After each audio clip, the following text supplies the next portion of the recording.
Bismillahirrahmanirrahim.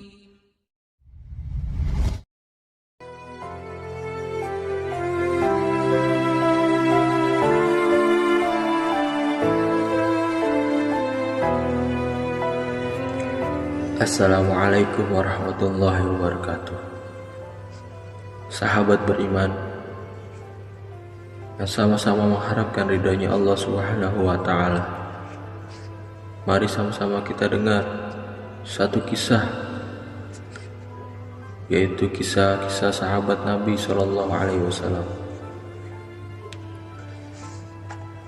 Kisah rasa takutnya Umar radhiyallahu anhu. Kadangkala Umar radhiyallahu anhu memegang sebatang kayu dan berkata, "Seandainya aku menjadi batang kayu ini." Terkadang ia berkata, "Seandainya ibuku tidak melahirkanku."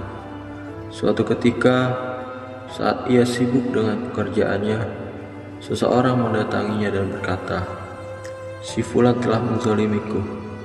Engkau hendaknya menuntut balas untukku."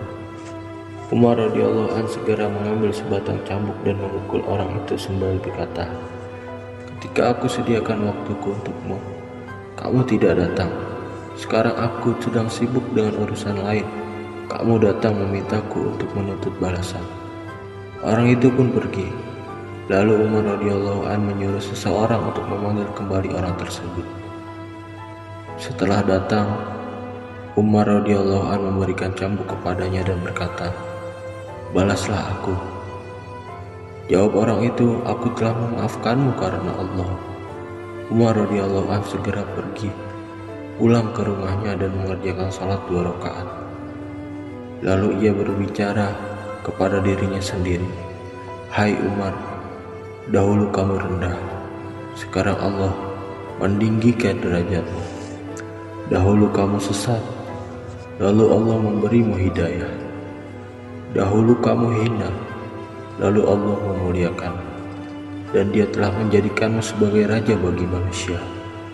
Sekarang telah datang seseorang laki-laki yang mengadukan nasibnya dan berkata, 'Aku telah dizalimi, balaskanlah untukku.' Tetapi kamu telah memukulnya.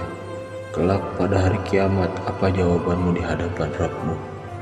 Lalu lama sekali Umar menghukum dirinya sendiri. Pelayanan Umar radhiyallahu anhu. Aslam radhiyallahu anhu berkata, "Suatu ketika aku bersama Umar pergi ke Haram, salah satu kota dekat Madinah. Lalu terlihat nyala api di atas gunung. Umar radhiyallahu anhu berkata, 'Itu mungkin kafilah yang kemalaman yang tidak sampai ke kota. Mereka terpaksa menunggu di luar kota. Marilah kita lihat keadaan mereka. Bagaimana penjagaannya malamnya.' Setibanya di sana, tampak seorang wanita dengan beberapa anak kecil menangis di sekelilingnya. Wanita itu sedang merebus air dalam kuali di atas tungku yang menyala. Umar radhiyallahu anhu memberi salam kepada wanita tersebut dan meminta izin untuk mendekat. Ia bertanya, "Mengapa anak-anak ini menangis?" Jawab wanita itu, "Mereka kelaparan." Umar radhiyallahu anhu bertanya, "Apa yang sedang kau masak dalam panci itu?"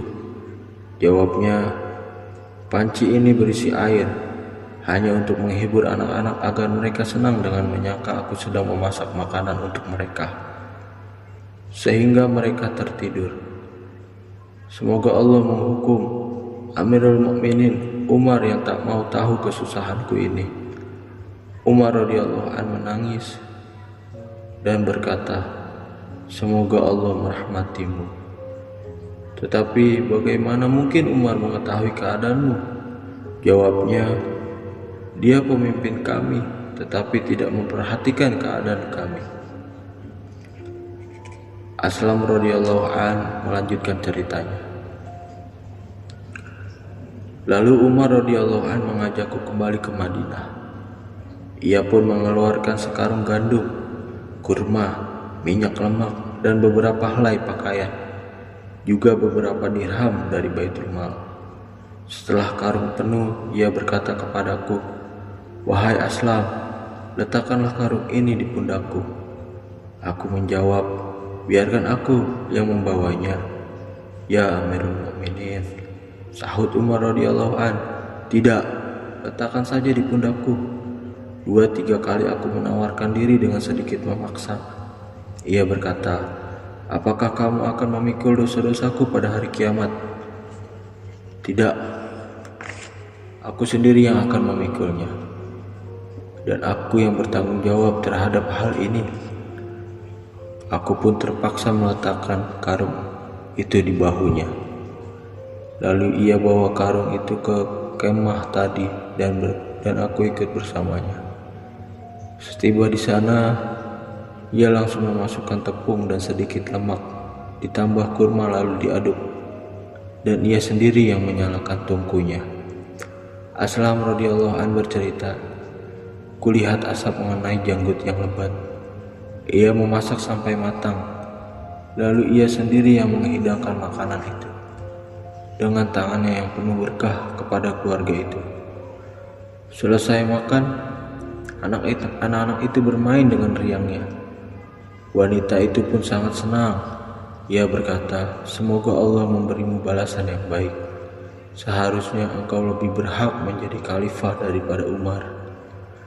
Untuk menyenangkan hati ibu tadi, Umar radhiyallahu anhu berkata, 'Jika engkau menjumpai khalifah, engkau akan menjumpaiku di sana.' Kemudian Umar radhiyallahu anhu meletakkan kedua tangannya di bawah dan duduk di atas tanah. Beberapa saat kemudian ia meninggalkan mereka. Umar radhiyallahu an berkata kepada Aslam radhiyallahu an, "Aku tadi duduk di situ karena aku telah melihat mereka menangis dan hatiku ingin duduk sebentar menyaksikan mereka tertawa." Dalam sholat subuhnya, Umar radhiyallahu an selalu membaca surat-surat Al-Quran yang panjang.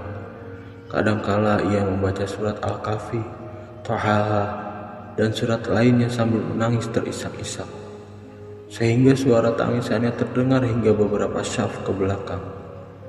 Suatu ketika, Umar radhiyallahu anhu membaca surat Yusuf dalam subuhnya. Ketika sampai di ayat ke-86, yang artinya, "Sesungguhnya hanya kepada Allah aku mengadukan kesusahan dan kesedihanku." Ia menangis terisak-isak sampai tidak terdengar suaranya. Terkadang ia terus membaca Al-Quran sambil menangis di dalam tahajudnya hingga terjatuh sakit. Allahu Akbar. Inilah keteladanan rasa takut seseorang kepada Allah Subhanahu wa Ta'ala, yang namanya sangat ditakuti oleh raja-raja. Setelah 1300 tahun berlalu, adakah hari ini seorang raja, pejabat, atau pemimpin biasa yang memiliki tanggung jawab dan kasih sayang terhadap rakyatnya sedemikian rupa seperti Umar radhiyallahu anhu? Allahu Akbar. Sahabat beriman, alhamdulillah, baru saja kita telah mendengar satu buah kisah, yaitu tentang kisah Umar radhiyallahu anhu. Semoga apa yang kita dengarkan berkesan di dalam hati kita dan kita niat amal dan sampaikan. Assalamualaikum warahmatullahi wabarakatuh.